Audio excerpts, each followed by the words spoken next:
त्यात जाऊ शकतात, मेडल्स मिळवू शकतात, आपल्या भारतामध्ये करू शकतात, तुम्ही तिकडे जाऊ शकता. तर स्पोर्ट्स मध्ये सुद्धा आता आपले जे ग्रुप्स केलेत ना, त्या स्पोर्ट्स मध्ये सुद्धा एक ग्रुप आहे. तुम्हाला जायचं असेल ना, त्या ग्रुप मध्ये तुम्ही तुमचं नाव द्या. तर तुम्ही हे रनिंग, तुमचं खो-खो तुम्ही जे सर्व त्या स्पोर्ट्सच्या ग्रुप मध्ये तुमचं नाव द्या.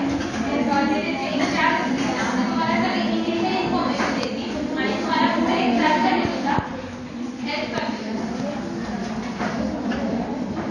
स्पोर्ट्सचे कॅटेगरी झाली, ते ऍक्टिव्हिटी करायला झाली, बाकी या शिक्षणाच्या कॅटेगरी झाली. अजून काय अरे विचारा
हिंदी असतात ना, हिंदी तर याच्यामध्ये ना तुमचे ग्रामॅटिकल मिस्टेक ती तुम्हाला ती इंग्लिशमध्ये तुम्हाला काही डाऊट असला ग्रामरशी रिलेटेड तिला विचारा. ती तुम्हाला इंग्लिश शिकवणार होती, आपल्याकडे वेळ नाही तेवढा, त्यामुळे इंग्लिश आपल्याला राहिलं थोडं.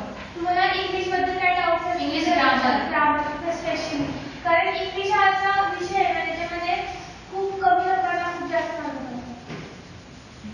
ग्रामर म्हणजे ग्रामर मध्ये फक्त एक अक्षर जरी चूक असलं ना तरी पूर्ण ते चुकीचं देतात. म्हणून कोणाला ग्रामर मध्ये काय डाऊट असेल तर विचारू शकता.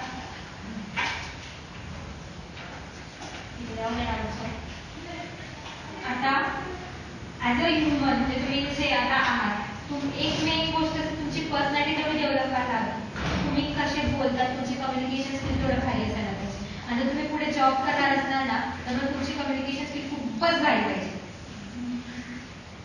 तुम्ही कसे बोलतात, कसे वागतात, कसे चालतात, कसे एखाद्या वस्तूकडे बघतात ते सुद्धा ऑब्झर्व केलं जातं.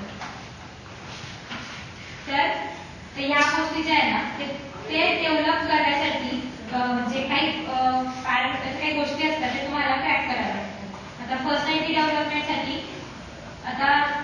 आता आम्ही इंजिनिअरिंग करतो ना, स्पेशली आम्हाला सुद्धा कोर्सेस करावे लागतात आमची पर्सनॅलिटी डेव्हलप करण्यासाठी.